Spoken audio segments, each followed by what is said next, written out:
Hello dear student, welcome to physics नमा। आज हम लोग क्लास 9 साइंस का chapter force and laws of motion का topic Newton's first law of motion study करेंगे। तो चलिए आज का टॉपिक हम लोग स्टार्ट करते हैं। Newton's first law of motion. तो न्यूटन से के लॉज को लॉज ऑफ मोशन को स्टडी करने के पहले हम लोग गैलीलियो, महान वैज्ञानिक गैलीलियो जो न्यूटन से कुछ समय पहले के वैज्ञानिक थे, उन्होंने एक्सपेरिमेंट किया था। तो उस एक्सपेरिमेंट को देखते हैं, क्योंकि इस एक्सपेरिमेंट का आइडिया लेकर ही न्यूटन्स ने अपने मोशंस के लॉ को बनाया था। तो आइए हम लोग गैलीलियो साहब के जो एक्सपेरिमेंट है उसको देखते हैं। तो गैलीलियो साहब ने एक एक्सपेरिमेंट किया था। इसमें एक इंक्लाइंड प्लेन है, एक लेफ्ट साइड में एक इंक्लाइंड प्लेन है और राइट साइड में भी एक इंक्लाइंड प्लेन है, और दोनों का स्लोप है सेम है। और ये जो स्लोप है ये स्मूथ है, ये फ्रिक्शनलेस है। इसे जो स्लोप है वो फ्रिक्शनलेस है, ये बहुत ही स्मूथ है। ऐसा कंसीडर किया गया है कि बहुत ही स्मूथ है, इस पर फ्रिक्शन फोर्स काम नहीं करता है। तो उन्होंने एक्सपेरिमेंट किया था कि इस इंक्लाइंड प्लेन से एक बॉल को उन्होंने नीचे ड्रॉप किया, यानी इस इंक्लाइंड प्लेन पर बॉल था ये, इसको उन्होंने छोड़ दिया, कोई फोर्स नहीं लगाया, इसको इन्होंने यहाँ से छोड़ दिया। और ये जो बॉल है इंक्लाइंड प्लेन से नीचे नीचे गिरते हुए आई और फिर ये दूसरे इंक्लाइंड प्लेन पर ऊपर चली गई और सेम हाइट पर जाकर ये रुक गई। तो जब ये बॉल नीचे आ रही थी तो इसका स्पीड इंक्रीज करते जा रहा था, और फिर जब यहाँ से ये ऊपर जाने लगी दूसरे इंक्लाइंड प्लेन पर, तो इसका स्पीड कम होते गया, धीरे धीरे कम होकर यहाँ पर ये रुक गई, रेस्ट पोजीशन पर आ गई। तो अभी गैलीलियो साहब ने जो एक्सपेरिमेंट किया, इस पर ये जो बॉल है, अगर बॉल पर हम देखेंगे तो एक ग्रेविटेशनल फोर्स नीचे की तरफ डाउनवर्ड डायरेक्शन में काम करता है, और इसके हम लोग और इसका जो एक्सेलरेशन होता है उसको जी मान लेते हैं, एक्सेलरेशन ड्यू टू ग्रेविटी। और जो फोर्स है इसको हम लोग दो कंपोनेंट में लिख सकते हैं। एक कंपोनेंट हो, ये जो फोर्स है ये यहाँ पर मान लेते हैं ग्रेविटेशनल फोर्स, ये डाउनवर्ड डायरेक्शन में काम कर रहा है, अर्थ का ग्रेविटेशनल फोर्स। आप लोग जानते होंगे कि ये अर्थ का ग्रेविटेशनल फोर्स होता है और अर्थ अपने तरफ है, कोई भी बॉडी को अपने तरफ वो आकर्षित करती है, तो इस फोर्स को ग्रेविटेशनल फोर्स कहते हैं। तो ये डाउनवर्ड डायरेक्शन में काम करता है, तो इस डाउनवर्ड डायरेक्शन में अर्थ का ग्रेविटेशनल फोर्स है। तो यहाँ पर हम बॉल रखे हैं इस इंक्लाइंड प्लेन के हाईएस्ट पॉइंट पर, तो जो ग्रेविटेशनल फोर्स है डाउनवर्ड डायरेक्शन में काम करेगा, लेकिन ये बॉल का जो मोशन है इस इंक्लाइंड प्लेन के डायरेक्शन में है। तो जो ग्रेविटेशनल फोर्स का जो डाउनवर्ड डायरेक्शन में वैल्यू है, उस वैल्यू का कुछ कंपोनेंट इस डायरेक्शन में, जो इंक्लाइंड प्लेन का डायरेक्शन है उसके डायरेक्शन में उसका कंपोनेंट को हम लोग लिख सकते हैं। ये अभी आप आगे के क्लास में समझेंगे। तो इसका जो वैल्यू होगा इससे कम होगा, जो डाउनवर्ड डायरेक्शन में जो फोर्स होगा उससे थोड़ा कम होगा। तो इस डायरेक्शन में भी यानी एक फोर्स लगेगा। जो बॉल यहाँ से नीचे आई उस पर एक ग्रेविटेशनल फोर्स लग रहा था, लेकिन उसका वैल्यू जो डाउनवर्ड डायरेक्शन में ग्रेविटेशनल फोर्स है उससे कम है। तो ये आप लोग समझ गए कि इस डायरेक्शन में एक फोर्स लग रहा है। इस फोर्स के कारण ये जो फोर्स के कारण ये जो बॉल का है वो अनबैलेंस्ड फोर्स एक काम करेगा, क्योंकि ये एक ही डायरेक्शन में फोर्स लग रहा है, इसको बैलेंस करने के लिए कोई दूसरा फोर्स काम नहीं कर रहा है, तो एक अनबैलेंस्ड फोर्स इस पर लग रहा है। तो अब गैलीलियो साहब ने इस इंक्लाइंड प्लेन को वही रहने दिया जो पहले वाला था, और राइट साइड वाले जो इंक्लाइंड प्लेन है इसको उन्होंने चेंज कर दिया। उसका हाइट इन्होंने सेम रखा, लेकिन इसका जो इंक्लाइंड प्लेन है इसके डिस्टेंस को उन्होंने इंक्रीज कर दिया, डिस्टेंस को बढ़ा दिया। देखिए इसका डिस्टेंस से इसका डिस्टेंस अधिक है। तो इन्होंने इस एक्सपेरिमेंट को, जो पहले वाला एक्सपेरिमेंट था उसको उन्होंने रिपीट किया। तो रिपीट करने के बाद देख रहे हैं कि बॉल तो ये फर्स्ट वाले इंक्लाइंड प्लेन से नीचे आई और फिर ये दूसरे इंक्लाइंड प्लेन पर जाकर सेम हाइट पर जाकर रुक गई। तो इसमें इन्होंने देखा कि फर्स्ट वाले केस में दोनों जो बॉल था नीचे आने के बाद जो डिस्टेंस कवर किया था, दूसरे केस में उससे अधिक डिस्टेंस कवर कर रहा है, क्योंकि इसका जो डिस्टेंस है अधिक है पहले वाले एक्सपेरिमेंट से यहाँ तक का डिस्टेंस अधिक है। यहाँ से यहाँ तक गया बॉल और फिर ये हाईएस्ट पॉइंट पर जाकर ये रुक गया। और फिर उन्होंने इंक्लाइंड प्लेन को चेंज किया, हाइट सेम रखा और डिस्टेंस को ये इंक्रीज किया। तो इस केस में भी उन्होंने देखा कि बॉल तो नीचे आ रही है, फिर ये ऊपर गई और जाकर हाईएस्ट पॉइंट पर जाकर बॉल रुक गई। तो इन्होंने देखा कि ये तो डिस्टेंस कितना भी हम इंक्रीज करते जाएं, डिस्टेंस तो बॉल अधिक कवर कर रही है लेकिन वो सेम हाइट पर जाकर वो रुक जा रही है।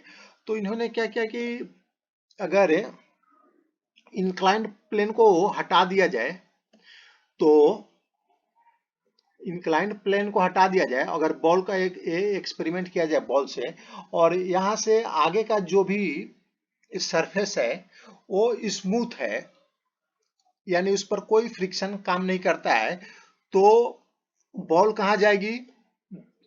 देखिए बॉल क्या है, बॉल कितना भी डिस्टेंस कवर करने के लिए रेडी है। वो क्या खोज रही है? वो ढूंढ रही है कि जिस हाइट से बॉल नीचे आया था उस हाइट को ढूंढ रही है। तो उस हाइट पर बॉल पहुंचना चाहती है। अगर ये लेवल उस हाइट तक नहीं जा रहा है तो ये इस लेवल पर वो बॉल चलती जाएगी। वो जब तक इस हाइट पर नहीं पहुंचेगी तब तक वो बॉल चलती जाएगी। अगर ये सरफेस स्मूथ है और फ्रिक्शनलेस है तो ये बॉल इनफिनाइट डिस्टेंस को कवर करेगी, यानी बॉल चलते जाएगी, बॉल रुकेगी नहीं। तो यहाँ से बॉल को जो ड्रॉप किया गया तो इसका वेलोसिटी धीरे धीरे इंक्रीज करते गया। तो यहाँ पर मान लेते हैं, यहाँ पर आने पर एक बॉल ने कुछ वेलोसिटी अटेन किया, यहाँ पर उसका मान लेते हैं वेलोसिटी v है। तो इस डायरेक्शन में देखिए हॉरिजॉन्टल डायरेक्शन में कोई भी ग्रेविटेशनल फोर्स काम नहीं कर रहा है। ग्रेविटेशनल फोर्स डाउनवर्ड डायरेक्शन में है, तो हॉरिजॉन्टल डायरेक्शन में कोई भी ग्रेविटेशनल फोर्स काम नहीं कर रहा है। तो यहाँ से आगे कोई भी अनबैलेंस्ड फोर्स बॉल पर काम नहीं कर रहा है। तो जब अनबैलेंस फोर्स काम नहीं कर रहा है बॉल का, तो उसका वेलोसिटी चेंज नहीं होगा। वेलोसिटी चेंज नहीं होगा तो ये बॉल आगे की ओर यूनिफॉर्म वेलोसिटी से चलती जाएगी। तो यहाँ तक गैलीलियो साहब ने यहाँ तक एक्सपेरिमेंट किया, और इस आइडिया को देखकर, इस एक्सपेरिमेंट से आइडिया लेकर न्यूटन साहब ने अपना लॉ ऑफ मोशन को बनाया। तो देखिए गैलीलियो के डिडक्शन में क्या है, it thus suggest N unbalanced external force is required to change the motion of the marble, but no net force is needed to sustain the uniform motion of the marble। यानी अगर ball के motion को change करना है तो हमें एक unbalanced force की जरूरत पड़ेगी। जैसे यहाँ से जो बॉल आया, यहाँ से इसका देखिए, यहाँ से इसका वेलोसिटी चेंज होते जा रहा था, यहाँ से वेलोसिटी इंक्रीज करते जा रहा है, और इस इंक्लाइन प्लेन पर गया तो यहाँ से वेलोसिटी उसका धीरे धीरे कम होते गया और यहाँ जाकर वो रुक गया। तो इस केस में देख रहे हैं कि एक अनबैलेंस्ड फोर्स काम कर रहा है। अनबैलेंस्ड फोर्स कौन सा है? फोर्स है वो ग्रेविटेशनल फोर्स। उसी तरह दूसरे वाले केस में भी यहाँ से यहाँ तक आने में वेलोसिटी इंक्रीज कर रहा है, फिर यहाँ से यहाँ तक जाने में उसका वेलोसिटी डिक्रीज कर रहा है। तो वेलोसिटी डिक्रीज भी कर रहा है, यानी उसका वेलोसिटी चेंज हो रहा है, तो उस समय उसमें भी वो अनबैलेंस्ड फोर्स काम कर रहा है। जब बॉल नीचे आ रही है तो इस डायरेक्शन में अनबैलेंस्ड फोर्स काम कर रहा है, और जब बॉल ऊपर जा रही है तो उसके अपोजिट डायरेक्शन में अनबैलेंस्ड फोर्स काम कर रहा है, जिसके कारण वो बॉल जाकर रुक जाती है। थर्ड वाले केस में भी सेम है। और लेकिन यहाँ देखिए, यहाँ से जो हॉरिजॉन्टल डायरेक्शन में जो बॉल जा रही थी, उस केस में क्या था, इस केस में कोई भी अनबैलेंस्ड फोर्स काम नहीं कर रहा था, तो इसके कारण ये बॉल जो है यूनिफॉर्म वेलोसिटी से आगे बढ़ते चली जाएगी। तो एक गैलीलियो डिडक्शन यही है कि अगर बॉल के वेलोसिटी को, किसी ऑब्जेक्ट के वेलोसिटी को चेंज करना है तो उस पर एक एक्सटर्नल फोर्स लगना चाहिए, अनबैलेंस्ड एक्सटर्नल फोर्स लगना चाहिए। अगर नेट फोर्स जीरो है, यानी बॉल को यूनिफॉर्म मोशन से मूव करना है, तो उसके लिए कोई भी नेट फोर्स की जरूरत नहीं है। देख लीजिए, यहां से यहां तक आगे जाने के लिए उसको कोई भी नेट फोर्स की जरूरत नहीं है। अब वो बॉल आगे चलते जाएगा, देखिए इस डायरेक्शन में कोई फोर्स नहीं लग रहा है, लेकिन फिर भी बॉल वो आगे चलते जा रहा है यूनिफॉर्म मोशन से। तो ये हो गया गैलीलियो का डिडक्शन, और इसके बेस पर, इसके आइडिया को लेकर न्यूटन साहब ने लॉज ऑफ मोशन बनाया। तो आइए देखते हैं न्यूटन साहब का फर्स्ट लॉ ऑफ मोशन क्या है। Newton's first law of motion is stated as, देखिए न्यूटन्स फर्स्ट लॉ क्या बोलता है, an object remains in a state of rest और uniform motion in a straight line unless compelled to change that state by an applied force। Newton साहब का first law बोलता है, Newton first law बोलता है कि कोई ऑब्जेक्ट अगर वो रेस्ट स्टेट में है, यानी रेस्ट पर है, तो वो रेस्ट ही रहेगी, या यूनिफॉर्म मोशन स्टेट लाइन में यूनिफॉर्म मोशन कर रही है तो यूनिफॉर्म मोशन करते रहेगी जब तक उस पर कोई फोर्स नहीं लगाया जाए उसके स्टेट को चेंज करने के लिए। यानी कोई बॉडी रेस्ट पर है तो रेस्ट पर रहेगी, या यूनिफॉर्म मोशन कर रही है, स्टेट लाइन में यूनिफॉर्म मोशन कर रही है। यहाँ ध्यान देने की बात है कि स्टेट लाइन में यूनिफॉर्म मोशन कर रही है तो वो यूनिफॉर्म मोशन करते रहेगी जब तक उस पर कोई फोर्स अप्लाइड नहीं किया जाए उसके स्टेट को चेंज करने के लिए। तो यहाँ आप देखिए स्टेट लाइन क्यों बोला गया है, अगर उसका मोशन स्टेट लाइन नहीं रहेगा तो उसका क्या होगा, डायरेक्शन चेंज होगा। अगर डायरेक्शन चेंज होता है तो क्या होता है, वेलोसिटी भी चेंज हो जाता है, यानी उसका वेलोसिटी यूनिफॉर्म नहीं रहेगा, इसलिए यहाँ पर स्टेट लाइन बोला गया है। तो ये न्यूटन्स का फर्स्ट लॉ हो गया। तो फर्स्ट लॉ से एक और चीज निकल कर आता है जिसको हम लोग बोलते हैं इनर्शिया। इनर्शिया क्या है, the tendency of undisturbed object to stay at rest और to keep moving with the same velocity is called inertia. तो ये एक टेंडेंसी होता है, नेचुरल टेंडेंसी होता है सभी ऑब्जेक्ट में। अगर ऑब्जेक्ट को डिस्टर्ब नहीं किया जाए तो, या तो वो अगर रेस्ट में है तो वो रेस्ट पर रहना चाहेंगे, या सेम वेलोसिटी से मूव कर रहे हैं, ऑब्जेक्ट सेम वेलोसिटी से मूव कर रहा है तो वो सेम वेलोसिटी से मूव करते हुए रहना चाहेगा, तो इसको बोलते हैं inertia. The tendency of undisturb यानी उस पर कोई फोर्स काम नहीं कर रहा है, तो कोई फोर्स काम नहीं कर रहा है तो वो अगर रेस्ट पर है तो रेस्ट पर रहेगा, या सेम वेलोसिटी से मूव कर रहा है तो सेम वेलोसिटी से मूव करते रहेगा। यह जो नेचुरल टेंडेंसी होता है ऑब्जेक्ट का, कोई भी ऑब्जेक्ट का, उसको हम इनर्शिया बोलते हैं। तो देखिए इनर्शिया का बहुत सारा हम लोग रोजमर्रा के जिंदगी में बहुत सारा ऑब्जर्वेशन देखते हैं। तो आइए एक ऑब्जर्वेशन देखते हैं जो इनर्शिया के कारण है। ये देखिए एक कार ड्राइवर है, अगर वो कार को यूनिफॉर्म वेलोसिटी से लेकर जा रहा है, चला रहा है, तो उस वो जहां पर बैठा है, जो सीट पर बैठा है, उस पर उसको कुछ एक्सपीरियंस, कुछ भी एक्सपीरियंस नहीं होगा। वो जहां बैठा है वहां बैठा ही रहेगा। लेकिन अगर वो अगर ब्रेक अप्लाई करता है, अगर वो ब्रेक अप्लाई करता है कार को रोकने के लिए, यहाँ देखिए कार जा रही है और वो ब्रेक अप्लाई करता है, तो देखिए वो जहां पर बैठा था सीट पर, वो थोड़ा आगे की ओर झुक जाएगा जब ब्रेक अप्लाई करेगा। तो ऐसा क्यों होता है? ऐसा इसलिए होता है कि देखिए वो कार का सीट जब पर बैठा हुआ है तो कार का सीट भी उसके साथ वो आगे जा रही है, आगे यूनिफॉर्म वेलोसिटी से मूव कर रही है।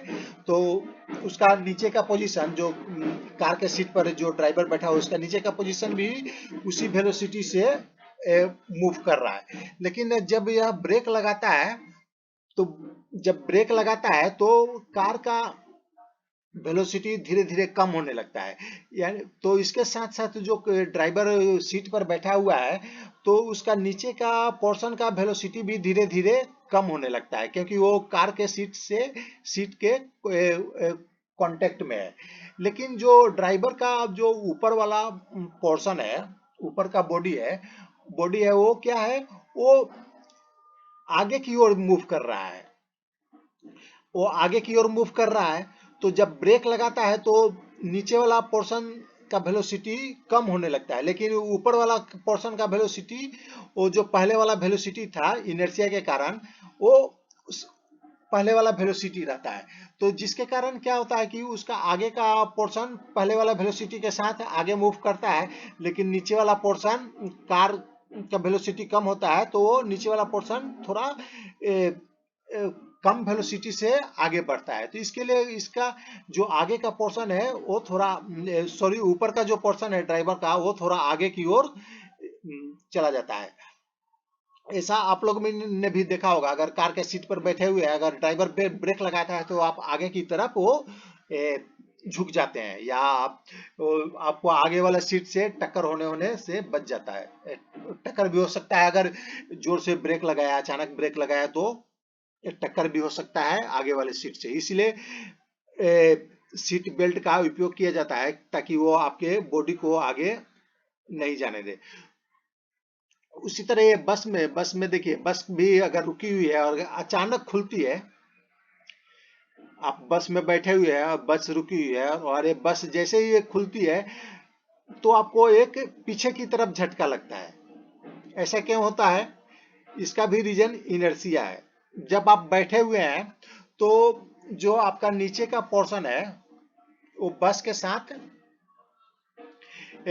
सीट के साथ वो कांटेक्ट में है। तो जैसे ही बस आगे जाती है तो ये आपका जो नीचे का पोर्शन है वो सीट के साथ आगे जाने लगता है, लेकिन आपका जो बॉडी का जो ऊपर का पोर्शन है वो रेस्ट में रहना चाहता है, क्योंकि इनर्शिया के कारण उस रेस्ट में रहना चाहता है।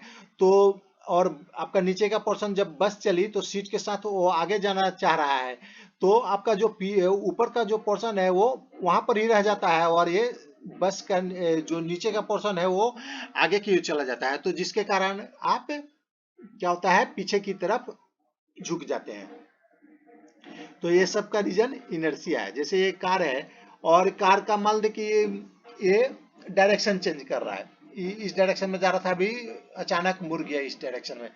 तो इसमें क्या होता है, देखिए ये सीट पर जो बच्चा बैठा हुआ है, अगर ये अचानक डायरेक्शन चेंज करेगा तो मान ले कि इसका कार का डायरेक्शन चेंज होकर ये स्क्रीन के अंदर की तरफ गया, तो ये जो सीट है, सीट के साथ इसका जो कांटेक्ट है नीचे का पोर्शन, वो क्या है, अंदर की तरफ जाएगा, और ये ऊपर का पोर्शन वहां ही रहेगा, इनर्शिया के कारण वहां ही रहेगा। तो क्योंकि ऊपर का पोर्शन तो राइट डायरेक्शन में अंदर की तरफ है, नहीं जा रहा है, स्क्रीन के अंदर नहीं जा रहा है, सिर्फ एक सीट अंदर जा रहा है, और इनर्शिया के कारण ये उसी पोजीशन पर रहना चाहता है। तो ये सीट अंदर जाएगा तो इसके नीचे का पोर्शन अंदर की तरफ जाएगा, तो अंदर की तरफ जाएगा सीट का पोजीशन, और ये ऊपर का पोर्शन वही रहेगा। तो ये क्या होता है कि आप ये बच्चे का ऊपर का पोर्शन है वो बाहर की तरफ लगेगा, कि उसको बाहर की तरफ कोई धक्का देकर फोर्स लगा रहा है, बाहर की तरफ फोर्स लगा रहा है, तो ये इसका रीजन भी इनर्शिया है। आइए अब हम इनर्शिया और मास के बारे में स्टडी करते हैं।